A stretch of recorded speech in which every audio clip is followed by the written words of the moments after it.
Saudara, Barreskrim Polri menyebut terdapat penurunan suplai atau pasokan LPG 3 kg ke sejumlah pangkalan beberapa waktu terakhir. Pengiriman yang sebelumnya 280 tabung per hari menjadi 130 tabung per hari.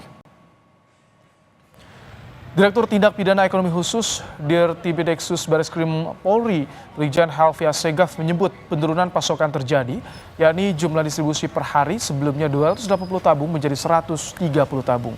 Ia menambahkan belum ada indikasi penimbunan yang menyebabkan penurunan suplai. Brigjen Helvi juga telah menginstruksikan Satgasda untuk melakukan pengawasan terhadap stok dan distribusi LPG di lapangan. Itu ada indikasi penimbunan? Belum ada? Oh tidak ada. Memang ada kekurangan penurunan stok suplainya.